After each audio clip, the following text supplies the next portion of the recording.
Welcome to the Kokoro Health and Fitness Podcast, where we cover topics about the mind, body, and spirit to help you become a happier, healthier, and ultimately the best version of you. I'm your host, Joe Miller, owner of Kokoro Health and Fitness, a small group and personal training studio located in Atlantic Beach, Florida. Today's topic is meant to prepare you for the new year. This is a reminder that consistency and self-discipline will beat motivation every single time. I will discuss what motivation is, some ways to generate motivation, what self-discipline is, and why consistency demands self-discipline and not motivation. A quick disclaimer before we get started. This channel is for informational purposes only. Our goal is to create a stronger, healthier, and happier community of mentally, spiritually, and physically fit individuals by providing information for discussion that has both helped us and our clients personally and professionally. If you are in need of immediate help at this time, we recommend that you seek a medical professional and not just rely on the advice from some random dude on the internet. Let's move on to our first topic. What is motivation? The reason or reasons one has for acting or behaving in a particular way. That is the textbook definition of motivation. So some things that can motivate you: money, fame, happiness, health, etc.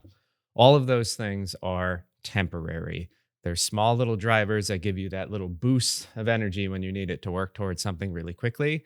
But in the end, they all peter out.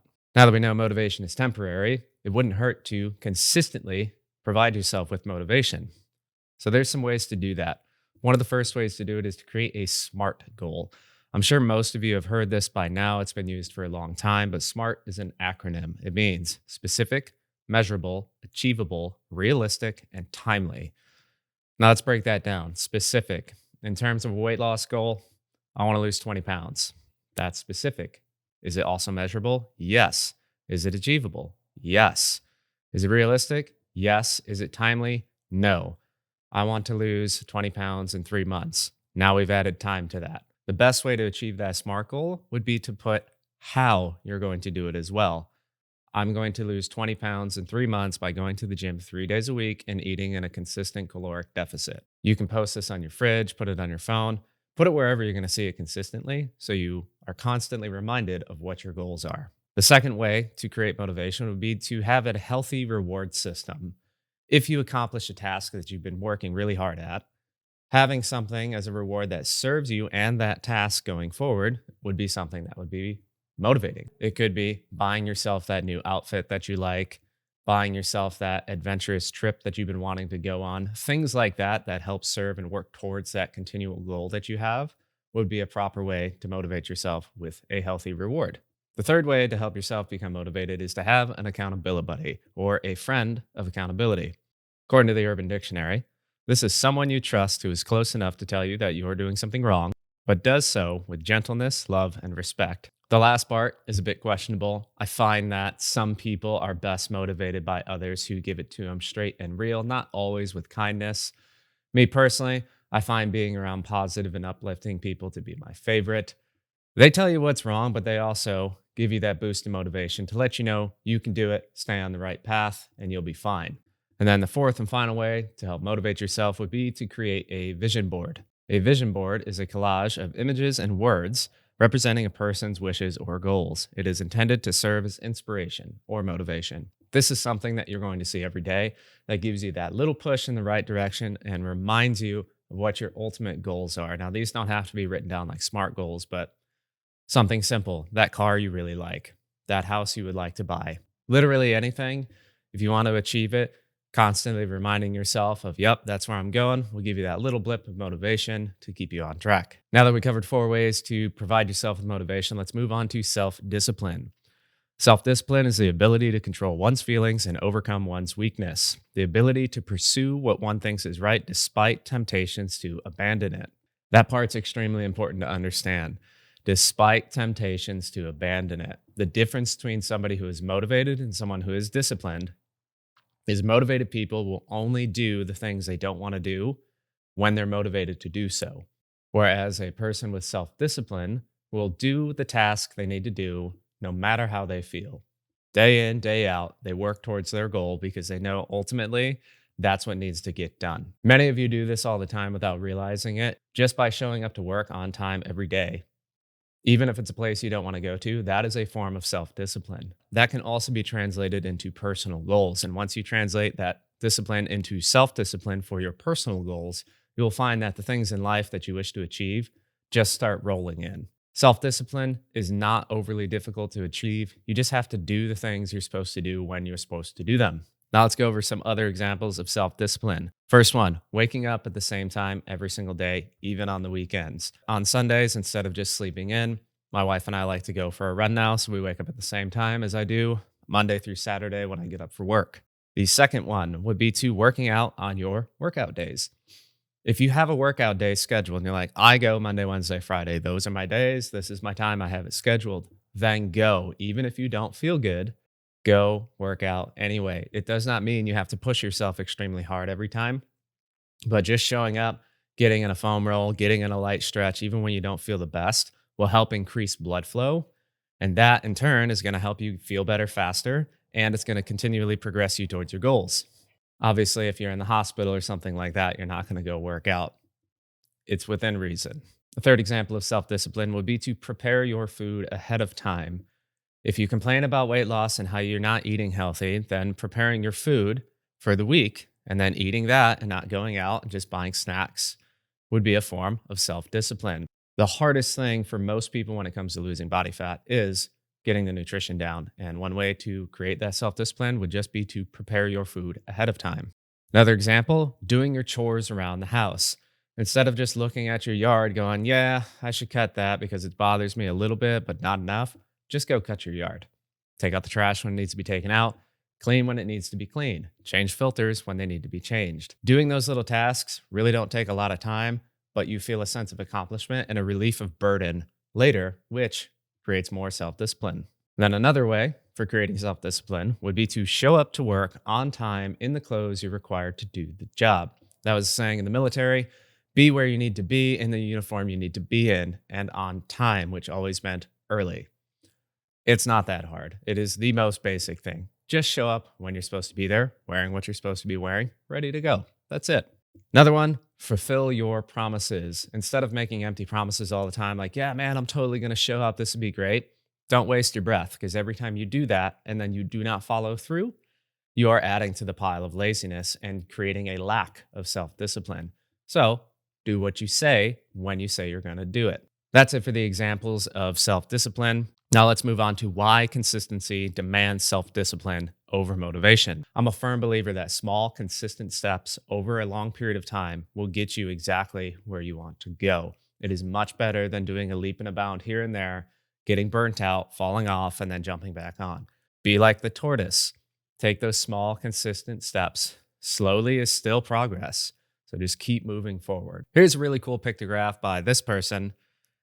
It just shows you on what relying on motivation looks like versus what relying on consistency looks like. Small little steps continually towards your goal will always get you there. That graph is a really good representation of motivation versus discipline. Now I'm going to cover some good examples of consistency.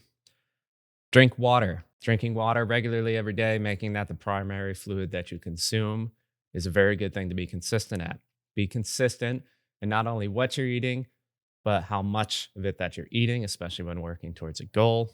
Getting quality sleep consistently will make your life tremendously better. You'll have more energy, you'll be less fatigued in the middle of the day, and your overall health will improve. And exercise. Be consistent with exercise. Without consistency, you will not see the progress that you're looking for, and it's much harder to achieve your goals. And then be consistent making your bed. A clean, organized space is a clean, organized mind. Now, here are some examples of poor consistency. Consumption of items that don't serve you. People will continually and consistently go towards comfort items, that being soda, food that is high in caloric density but low in nutritional density, overconsumption of alcohol, things like that. They're comfortable, they're fun, they kind of take the pain away temporarily, but ultimately they do not serve you or your goals in the long term. Then yo-yo dieting. Yo-yo diets are hopping onto those trendy diets like, oh, I did keto for 2 weeks and then, oh, I went vegan and then, oh, now I'm a pescatarian and I'm this, I'm that. Basically continually identifying with a diet instead of just changing your lifestyle, sticking with something for 4 to 6 weeks to see how it affects your body and then making the decision whether or not to stick with it or to move on. Most diets are meant to end. So, looking at food differently more in terms of long term, how it affects your lifestyle, how it affects your health overall would be a much better approach than continually trying this diet, trying that diet, trying that diet. That doesn't really serve you in the long term. Pick something, stick with it for a little while, see how it actually affects your body, and then you can move on, not just, oh, that didn't work after 2 weeks. Oh, I need to switch again. Oh, I need to switch again. You have to stick with it and be consistent. The last thing that's not good to be consistent in would be changing your workout routine too frequently. There are macro cycles and micro cycles when it comes to working out, depending on what you're working towards. But in a nutshell, if you're on a micro cycle, you're going 4 to 6 weeks in one form of working out before you move on to the next. Because what happens is your body will adapt, and then eventually hit a plateau. Now, that is not true with all forms of working out if you are changing variables. But what happens is people will try something out for a couple weeks, they get hurt, then they take a couple weeks off, and then they go try something else, or they attack this, they attack that. Learning the fundamentals of working out or getting someone who is running a small group class or personal training, Kokoro, shameless plug, would be a good idea so you can learn the different movement patterns, learn how they program and how they put things together. So then you can take that and do it on your own. Now, if you don't want to learn that and you don't feel like having to write all your workouts by yourself and figuring it out on the fly, then just go ahead and stick with small group classes. I've had a lot of people in larger group classes. While fun and effective, the problem with that is if you're trying to learn, it's not the best environment because you do not get personalized attention. So keep that in mind. But changing your workouts too frequently don't yield the results that you want because you don't give your body enough time to adapt. Why does consistency demand self discipline? It's because with self discipline, you'll be consistent at all things in life. All the tasks you will get done, allowing you the time and the energy to truly enjoy life. Once normalized, self discipline will no longer feel like a burdensome chore. The tasks you do may not always be what you feel like doing, but by doing them anyway, you have self discipline, and in return, you create consistency. And this will lead you to your goals. Really straightforward. Do the things you don't feel like doing when you need to do them. That's it. Some days you'll feel like doing them.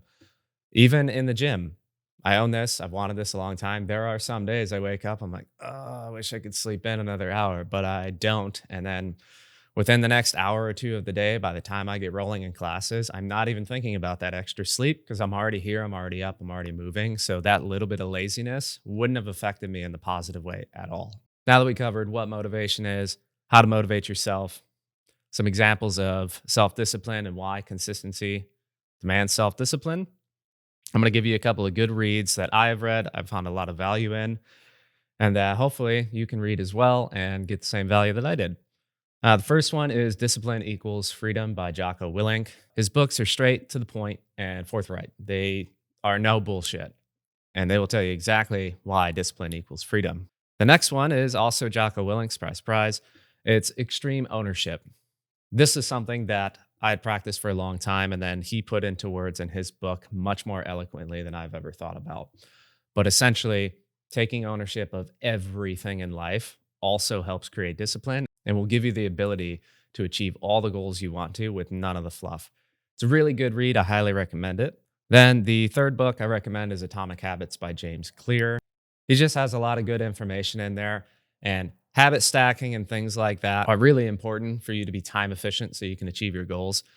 Being more efficient and having that discipline will create a little less stress, so it's not so burdensome in the long term. But his book has a lot of great tips. And then the last one is an ancient book by Marcus Aurelius, former Caesar of Rome. It's a very good book. It is Stoicism, if that's what you're into. If you're not into that, it is just full of life lessons from a man who was a warrior and a leader who also went deep into his feels, if that makes any sense. This was his personal journal that has since been translated and was never meant to go to print or to be read by anyone, but this is just the high level human that he was. And it has a lot of profound insights, and some of which will teach you about discipline, and they will teach you about things in life that not only were pertinent back then, but also currently today. It's really good. Can't recommend that one enough. Check him out. If you're not aware, this app called Libby, you can get on your phone and connect it to your local library. That is something that we use and love it because I like reading books. Going to the library doesn't actually have to be a burden anymore because the library is in your pocket. Now let's move on to the summary. Be consistent and trust the process. Creating a positive change in your life doesn't always happen overnight. And by doing the things that you need to do when you need to do them, you will create the self-discipline required to achieve any goal you set out to achieve. And with that, I hope you had a wonderful Christmas yesterday, and I hope you have a fantastic new year, and that you can create the consistency in your life to help reach your goals. If you found value in this information presented, please give us a like, subscribe, and share this with a friend who may find benefit in it as well. If you're local to the Atlantic Beach, Florida area, and you would like to make some positive changes in your health and fitness, you can check out our apps, Kokoro Health and Fitness on the Google Play and Apple stores, or check out our website, link below, kokorohealthandfitness.com. So you can sign up for your 7-day trial to experience fun, dynamic workouts in a small group environment. If one-on-one is more your speed, we've also got you covered with private training sessions as well. We hope you have a great day, and remember that happiness is a state of mind.